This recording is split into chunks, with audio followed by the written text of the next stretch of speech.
Bienvenue à tous dans notre nouvelle plongée profonde.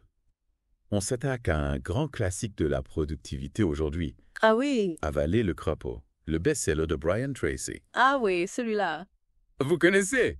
bien sûr. Imaginez un peu, Oui. commencer la journée en avalant un crapaud. Pas très appétissant. Pas très appétissant, hein? C'est une image qui frappe, c'est sûr. Ah, oui. Mais derrière cette métaphore un peu repoussante, on va dire, Oui, se cache une idée assez géniale pour gérer son temps. exactement. L'idée, c'est de s'attaquer à la tâche la plus importante D'accord. et la plus difficile. Dès le matin, Oui. celle qu'on a tendance à remettre au lendemain. Ah oui, on connaît tout ça. On la visualise, comme ce fameux crapaud Oui. qu'il faut avaler d'un trait. Ah. Vous voyez le tableau? Pas tout à fait. Et ce qui est intéressant, c'est que Tracy ne nous dit pas juste de faire des listes, Non. il nous invite à réfléchir à la valeur de chaque tâche. Oui. Et à se concentrer sur celles qui auront le plus d'impact sur nos objectifs. Et là, on touche du doigt le principe de la loi de l'efficacité forcée. La loi de l'efficacité forcée. On a tous l'impression de manquer de temps. Ah, ça oui. C'est un fait. Et Mais Tracy nous rappelle qu'on a toujours du temps pour ce qui compte vraiment. c'est une question de choix Oui. et de priorité. Absolument. On peut faire un parallèle avec la fameuse règle des 8020. Vous savez, le principe de Pareto. Oui, bien sûr. 20% de nos efforts produisent 80% de nos résultats. Exactement. Il s'agit donc d'identifier ce 20% crucial, Oui, qui correspond souvent à nos crapauds, d'accord. et de s'y attaquer en priorité. C'est fascinant comme concept. N'est-ce pas? Et pour illustrer l'importance de la priorisation, Tracy partage une statistique assez effrayante. Ah oui. Un cadre moyen a généralement suffisamment de travail pour l'occuper pendant 300 à 400 heures. Autant dire qu'on a intérêt à bien choisir ses batailles. Tout à fait. Face à une telle montagne de travail, on comprend mieux pourquoi on se sent parfois submergé. Oui. Avaler le crapaud nous propose des outils pour justement éviter de se noyer. Et naviguer plus sereinement dans cet océan de tâches. Exactement. Et parmi ces outils, il y a la planification. Ah oui, un grand classique de la productivité. Tracy insiste beaucoup sur l'importance de planifier sa journée, Oui. mais pas n'importe comment. Il ne s'agit pas simplement de griffonner une liste à la va-vite. Non, Tracy nous encourage à réfléchir à la meilleure façon de décomposer nos tâches D'accord. en étapes plus petites, plus digestes. On pourrait comparer ça à l'art de manger un éléphant. Ah oui, Une bouchée à la fois. j'adore cette image. Et pour éviter de se laisser déborder dès le matin, Oui. Tracy recommande de planifier sa journée la veille au soir. Ah oui, une bonne habitude à prendre. On se couche l'esprit tranquille en sachant exactement ce qu'on va faire le lendemain. Exactement. Et pour nous aider à prioriser nos tâches, Tracy nous propose la fameuse méthode ABCDE. Vous connaissez. Ah oui, la méthode ABCDO. On attribue une lettre à chaque tâche en fonction de son importance et de son urgence. C'est ça. A pour les tâches cruciales. Celles qu'on doit absolument accomplir dans la journée. Oui. B pour celles qui sont importantes mais moins urgentes. Et ainsi de suite. Exactement. Oui. C'est un outil simple Oui. et efficace qui nous permet de hiérarchiser nos priorités et Yeah. de faire le tri dans notre to-do list. On apprend ainsi à identifier les tâches qu'on peut déléguer, Report. voire éliminer purement et simplement. C'est ce que Tracy appelle la procrastination créative, n'est-ce pas? Ah oui. On procrastine, mais intelligemment. On apprend à dire non au tétard pour se concentrer sur les crapauds, Exactement. c'est-à-dire sur les tâches qui comptent vraiment. Tout à fait. Et une fois qu'on a identifié nos crapauds, Oui, reste à trouver le courage de les avaler. ah oui, là, les choses se compliquent. Un peu. Parce que la procrastination est souvent liée à des blocages psychologiques. Est-ce vrai? Peur de l'échec. Perfectionnisme. Manque de confiance en soi. On connaît tous ces petites voix intérieures Ah oui. qui nous murmurent « Ah, moi, tu n'y arriveras pas, c'est trop difficile, ce n'est pas le bon moment. Exactement. Et c'est là que Tracy nous invite à changer de perspective. » D'accord. Il nous encourage à identifier ces contraintes Oui. qui nous freinent Oui. et à trouver des solutions pour les surmonter. Il s'agit de prendre conscience de nos forces et de nos faiblesses, Oui, de développer nos compétences oui, et de cultiver un état d'esprit positif. tout à fait. C'est un peu comme si on se transformait en coach sportif pour notre propre cerveau, non. Ah oui, j'aime bien cette image. On l'entraîne à être plus performant, Oui, plus résistant, oui, plus motivé. tout à fait. Tracy nous donne des outils pour booster notre énergie mentale et physique, Oui, pour mieux gérer notre temps oui. et pour rester concentré sur nos objectifs. Et parmi ces outils, il y a une technique assez étonnante, celle de la traversée du Sahara. Vous voyez de quoi je parle. Ah oui, la fameuse image du baril de pétrole. L'idée, c'est de décomposer une tâche complexe en une série d'étapes plus petites et plus faciles à gérer. On n'avance pas à pas comme si on traversait le désert un baril à la fois. C'est une métaphore qui parle à l'imagination, n'est-ce pas? On se sent moins découragé face à l'immensité de la tâche, Oui. car on se concentre sur l'étape du moment. Exactement. Et Tracy insiste sur l'importance de créer des blocs de temps dédiés à nos tâches les plus importantes. On se fixe des rendez-vous avec nous-mêmes, on éteint le téléphone, on ferme la boîte mail, et on se concentre à 100% sur notre crapaud. C'est peu comme une séance de méditation, en quelque sorte. On se déconnecte du monde extérieur pour se connecter à notre tâche. Tout à fait. Et pour maintenir notre énergie et notre motivation tout au long de la journée, Tracy nous rappelle l'importance de prendre soin de nous. Bien dormir, manger sainement, faire de l'exercice physique. Il faut choucher notre machine pour qu'elle fonctionne à plein de régime. Absolument. Un esprit sain dans un corps sain, c'est la clé d'une productivité durable. Et puis, il ne faut pas oublier le pouvoir du mindset, de l'état d'esprit. Tracy nous encourage à cultiver un dialogue intérieur positif, à nous fixer des objectifs ambitieux et à célébrer nos réussites. C'est vrai qu'on a souvent tendance à se focaliser sur nos échecs et à minimiser nos succès. C'est une erreur. Il est important de reconnaître nos progrès, même les plus petits, pour rester motivés et continuer à avancer. Tracy nous invite à devenir notre propre cheerleader, Oui, à nous encourager nous-mêmes oui. et à croire en notre potentiel. Et pour illustrer l'importance de la motivation, il utilise une technique assez amusante. Ah oui! Celle de travailler comme si on devait quitter la ville le lendemain pour un mois. Ah oui, j'aime beaucoup cette image. Yeah. Imaginez, vous avez gagné un voyage de rêve, mais vous devez partir demain matin.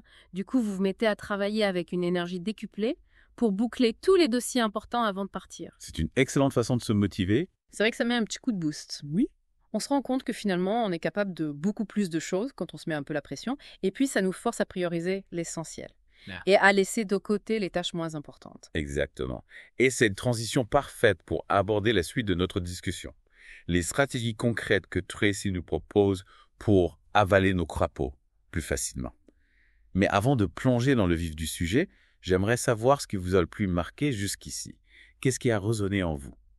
Ce qui me frappe, c'est cette idée de la contrainte, de ce qui nous freine. On a souvent tendance à blâmer les circonstances extérieures, mais Tracy nous ramène à nous-mêmes. Oui. C'est fascinant de voir comment identifier et surmonter ces obstacles internes peut libérer notre potentiel. Absolument. C'est un peu comme si on avait les clés de notre propre prison mentale, non? Ah oui, c'est une belle image. On peut choisir de rester enfermé dans nos peurs et nos doutes. Ou on peut choisir de les affronter et de s'en libérer. Tout à fait. Et Tracy nous donne des pistes concrètes pour y parvenir.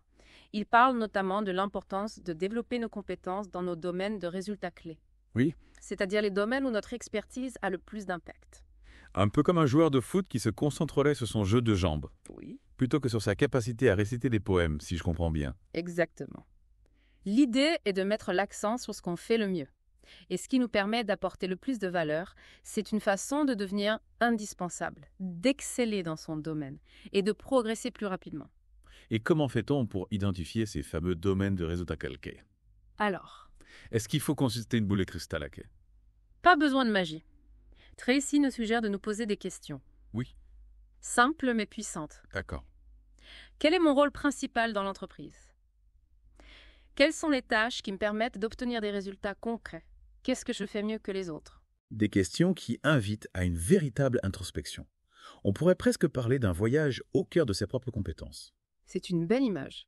Et une fois qu'on a identifié ces domaines clés, il faut s'engager à les développer continuellement. Lire des livres, suivre des formations, échanger avec des experts, bref, il faut devenir un véritable artisan de son propre savoir-faire. Un peu comme un samouraï qui aiguiserait son katana chaque jour Oui. pour qu'il soit toujours au maximum de sa puissance. C'est une image qui me parle, j'avoue. Et pour maximiser notre efficacité, Tracy nous encourage à travailler par bloc de temps dédié à une seule tâche. Pas de multitasking, pas de distraction. On se concentre à 100% sur notre crapaud jusqu'à ce qu'il soit avalé. C'est le fameux concept de deep work, n'est-ce pas? Oui. S'immerger complètement dans son travail, comme un plongeur qui explorait les profondeurs marines. Exactement. Et pour éviter de se laisser distraire par les sirènes du multitasking, Oui. Tracy nous conseille de créer un environnement de travail propice à la concentration. Bureau rangé, téléphone éteint, notifications désactivées. On se crée une bulle de calme et de focus. Un peu comme un moine dans sa cellule, en quelque sorte. Voilà. C'est une image qui me plaît. même si je ne suis pas sûr d'avoir la discipline d'un moine zen. Rassurez-vous, personne n'est parfait. L'important, c'est de prendre conscience de l'impact des distractions sur notre concentration et de mettre en place des stratégies pour les minimiser. Et puis, il ne faut pas oublier l'importance du repos Oui. et de la récupération. On ne peut pas être productif 24 heures sur 24, 4 jours sur 7. C'est vrai. Même les machines ont besoin de faire des pauses pour éviter la surchauffe. Oui. Et pour nous les humains, ces pauses peuvent prendre différentes formes. Une bonne nuit de sommeil, une promenade dans la nature, une séance de sport. Tout à fait. L'important est de trouver ce qui nous permet de recharger nos batteries et de revenir à notre travail avec une énergie renouvelée. Et pour finir en beauté, Oui. Tracy nous rappelle l'importance de célébrer nos réussites, même les plus petites. Ah oui, c'est vrai qu'on a tendance à l'oublier. On se focalise souvent sur ce qui ne va pas, sur ce qu'on n'a pas encore accompli. Mais il est important de prendre le temps de savourer nos victoires, de se féliciter pour nos efforts et de reconnaître le chemin parcouru. Exactement. C'est une façon de nourrir notre motivation et de renforcer notre confiance en nous. C'est comme si on s'offrait une petite récompense après avoir avalé un crapaud particulièrement coriace. Oui, On mérite du mieux une petite gourmandise de temps en temps, non? absolument. Et cette image me fait penser à une question que j'avais envie de vous poser. Comment fait-on pour rester motivé face à des crapauds qui nous paraissent vraiment insurmontables? Y a-t-il des astuces pour éviter de se décourager? C'est une excellente question. Je crois que Tracy a une réponse pour vous. Il parle notamment de l'importance de faux temps, de l'importance de visualiser nos objectifs, de les imaginer comme s'ils étaient déjà atteints. Ah oui. C'est un peu comme si on créait un film dans notre tête, avec nous en héros triomphant. Ça vous rend la satisfaction d'avoir avalé le crapaud. Ah oui, je vois le genre. Un peu comme Rocky Balboa, au sommet des marches du Philadelphia Museum of Art, après son entraînement intensif. Exactement. On ressent la fierté, la détermination, l'énergie. Visualiser le résultat final nous donne un avant-goût de la récompense et nous motive à fournir les efforts nécessaires pour y parvenir. C'est comme si on plantait une graine dans notre esprit et qu'on la nourrissait chaque jour avec des pensées positives et des actions concrètes. Et pour éviter de se laisser décourager en cours de route, Oui, Tracy nous recommande de découper nos objectifs en petites étapes. oui. Comme on le ferait pour une randonnée en montagne, on ne se focalise pas sur le sommet, mais sur le prochain pas, le prochain refuge. La prochaine étape. Tout à fait. C'est une façon de rendre l'objectif moins intimidant et de rester concentré sur le présent. On avance pas à pas, en savourant chaque petite victoire. Et petit à petit, on se rapproche du sommet sans même s'en rendre compte. C'est comme si on construisait une pyramide brique par brique, n'est-ce pas? Chaque brique est importante, même si elle ne semble pas grand-chose comparée à l'ensemble de l'édifice. Exactement. Et pour éviter de procrastiner, Tracy nous donne un conseil radical. Ah oui. Fixez-vous des deadlines. Ah oui?